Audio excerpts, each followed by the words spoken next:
በሰሜን አትላንቲክ ውቅያኖስ 3000 ሜትር ያህል ጥልቅ ወደ ሆነው አታላይና ጨለማ ውቅያኖስ ውስጥ ብንወርድ ከምድር ብርሃን እንቅስቃሴና ድምፅ የራቀ አንድ አስደናቂ የዘመናችን ስነ ህንጻና የኢንጂነሪንግ መቃብር እናገኛለን።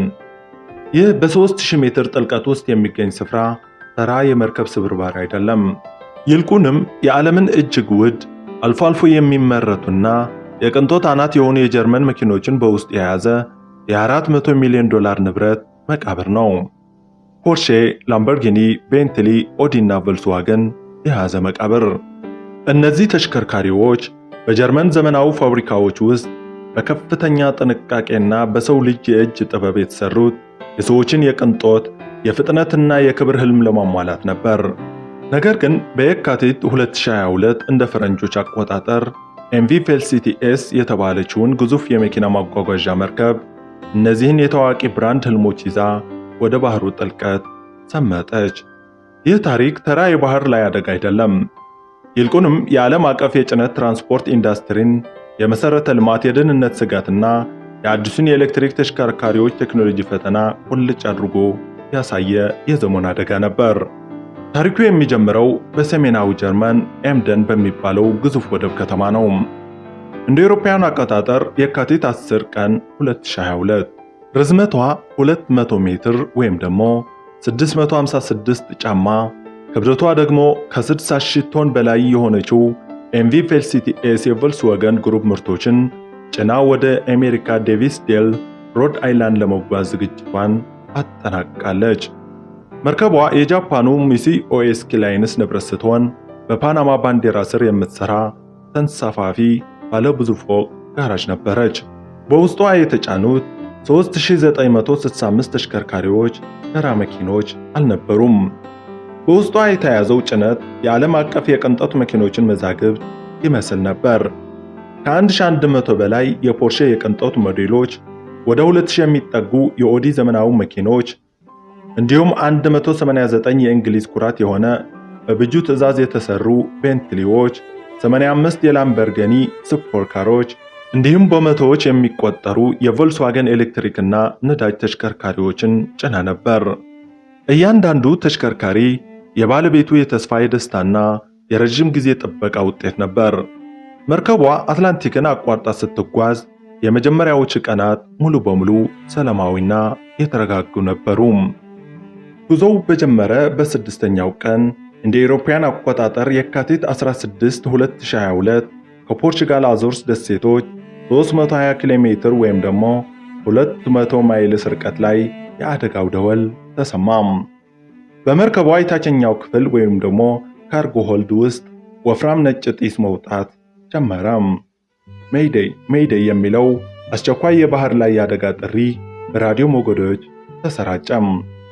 ጢሱ በአጭር ጊዜ ውስጥ የመርከቧን የውስጥ ክፍሎች ዋጣቸው። ለመርከቧ 22 ሰራተኞች አደጋው የህይወትና የሞት ጉዳይ ሆነ። አደጋውን የበለጠ አስፈሪ ያደረገው የመኪኖችን አይነት ነበር። በመርከቧ ውስጥ የነበሩት በመቶዎች የሚቆጠሩ የኤሌክትሪክ ተሽከርካሪዎች የሊቲየም አየን ባትሪዎች እሳቱ እንዲነሳና በፍጥነት እንዲስፋፋ ያደረጉ ነበር። እሳቱ ከተራ እሳት ውጭ በሆነ ፍጥነትና ኃይል ይነድ ነበር። ሰራተኞቹ እሳትን ለመቆጣጠር ያደረጉት ጥረት በሙሉ በአጭር ጊዜ ውስጥ ከንቱ ሆነ። የባህር ማዕበል እያየለ በመርከቧ ውስጥ ያለው ጢስ ደግሞ እጅግ መርዛማና ማየት በማይቻል ደረጃ ወፍራም እየሆነ መጣ። መርከቧም ቀስ በቀስ ወደ አንደኛው ጎን ማዘንበል ጀመረች። የፖርቹጋል አየር ኃይልና የባህር ኃይል አስቸኳይ የህይወት አድን ሥራ ጀመሩ። በከባድ ሁኔታና ማዕበል ውስጥ የሆነው የነፍስ አድኑ ሄሊኮፕተሮች በመርከቧ ላይ በመንሳፈፍ ሁሉንም 22 የመርከቧን ሰራተኞች በህይወት ማውጣት ቻሉ። ሰራተኞቹ በተአምር ቢተርፉም ፌልሲቲ-ኤስ ግን በቢሊዮን የሚቆጠር ሀብት ይዛ በአትላንቲክ ውቅያኖስ ላይ እንደ እሳት እቶን ጥላዋን ጥላ ቀረች። እሳቱ ለምን ሊጠፋ አልቻለም? መልሱ ያለው በዘመናዊ ባትሪ ቴክኖሎጂ ሳይንስ ውስጥ ነው። አንድ የሊቲየም አየን ባትሪ የውስጡ ውጥረት ሜካኒካል ጉዳት ወይም ከፍተኛ ሙቀት ሲያጋጥመው ተርማል ራይንዌይ የተባለ የኬሚካል ሰንሰለት ሁከት ይፈጠራል። ባትሪው በራሱ ውስጥ ኦክሲጅን ስለሚያመነጭ ያለ አየር ውጫው እርዳታ ራሱን እየመገበ ለቀናት ሊነድ ይችላል። በተራ ውሃ በፎም ወይም በካርበን ዳይኦክሳይድ እሳቱን ማጥፋትም አይቻልም። የማዳን ቡድኖች መርከቧን ለማዳን ያደረጉት ጥረት በሙሉ በዚህ የማይበገር የኬሚካል እሳት ምክንያት መክሸፉን ተረጋገጠ። መርከቧ ለአንድ ሳምንት ያህል በውቅያኖስ ላይ እንደ እሳተ ገሞራ ስትነድ አደረች። የብረት አካሏ ከከፍተኛ ሙቀት የተነሳ እየቀለጠና እየተዳከመ መጣ። ከቀናት የመቃጠል ጊዜያት በኋላ የካቲት 25 ቀን እሳቱ መቆሙን ተነገረ። ግዙፍ የባህር ላይ ሳቢ መርከቦች ወይም ደግሞ ታግቦትስ ከጂብራልታር እና ሮተርዳም ደርሰው ፌልሲቲኤስን ወደ ደህንነቱ የተጠበቀ ወደብ ለመጎተት ሥራ ጀመሩ። መጋቢት 1 ቀን 2022 እንደ ፈረንጆች አቆጣጠር ንጋት ላይ ግን በከባድ ማዕበል ምክንያት መርከቧ የተሳበችበትን ሚዛን አጣች። በውስጧ የገባውን የእሳት ማጥፊያ ውሃና የተቃጠለው ብረት ክብደት ተደምሮ መርከቧ በ45 ዲግሪ ወደ ቀኝ እንድትዘነብል አደረጋት። በአጭር ደቂቃዎች ውስጥም ፌልሲቲኤስ የያዘችውን ሀብት በሙሉ ይዛ ወደ አትላንቲክ ውቅያኖስ ጥልቀት መስጠም ጀመረች።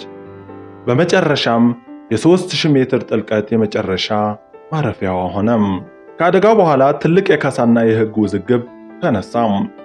የመርከቧ ባለቤቶችና ኢንሹራንስ ኩባንያዎች አደጋው የደረሰው ከፖርሼ ታይካን የተባለች የኤሌክትሪክ መኪና ባትሪ ነው በማለት በፖርሼ ኩባንያ ላይ የካሳ ክስ መሰረቱ። ነገር ግን በጀርመን ስቱትጋርት ዞባው ፍርድ ቤት ውስጥ የተካሄደው የሕግ ክርክር በግንቦት 2026 ውድቅ ተደረገ። ውድቅ የተደረገበት ምክንያትም ዋናው ማስረጃ የመኪኖች አካልና የመርከቧ የመረጃ መዝገብ ወይም ደግሞ ብላክ ቦክስ ከ3000 ሜትር ውሃ ስር በመቀበሩ ምክንያት የእሳቱን መነሻ በቁርጥ ማረጋገጥ ባለመቻል ነው። የመርከቧ ብላክ ቦክስ 3000 ሜትር ገብተህ ማውጣት የሚቻል ነገር አይደለም። ስለሆነም ከሳሾቹ በአካል የሚያቀርቡት ማስረጃ ባለመኖሩ ክሱን ውድቅ እንዲደረግ ሆኗል። ስለሆነም የእሳቱ መንስኤ እስከ ዛሬ ድረስ በታሪክ ውስጥ እንደ ትልቅ እንቆቅልሽ ሆኖ ቀርቷል። የኤምቪ ፌልሲቲኤስ መስመጥ የቅንጦት መኪና ጥፋት ብቻ አይደለም፣ ይልቁንም ለዓለም አቀፍ የመርከብ ትራንስፖርት የተሰጠ ከባድና አስፈሪ ማስጠንቀቂያም ነበር። ዓለም ወደ ኤሌክትሪክ ተሽከርካሪዎች በከፍተኛ ፍጥነት እየተሸጋገረች ባለችበት በአሁኑ ወቅት መርከብ የሚጭኗቸው ዕቃ ባህሪ ተቀያይሯል። ይበልጥ በከፍተኛ ሙቀት የሚነዱ ራሳቸው በራሳቸው የሚያቃጣጥሉና ባህላዊ የእሳት ማጥፊያ ዘዴዎችን የሚፈታተኑ ስጋቶች መጥተዋል። ፌልሲቲኤስ በአትላንቲክ ጥልቀት ውስጥ ጸጥ ብላ ተኝታለች። የመርከቧ አካል ጠፍቷል። የያዘችው ሚስጥርና ያስቀመጠችው ስጋት ግን ዛሬም ድረስ በባህር ላይ ደህንነት ዙሪያ ትልቅ ጥያቄ ሆኖ እየቀጠለ ነው። የተወደዳችሁና የተከበራችሁ የዚህ ቻናል ቤተሰቦች ለዛሬ ይዘንላችሁ ቀርበን የነበረው ዝግጅት ይህን ይመስል ነበር። ስለተከታተላችሁን ከልብ እናመሰግናለን። በቀጣይ በሌላ ዝግጅት እስክንገናኝ ቸር ሰንብቱ።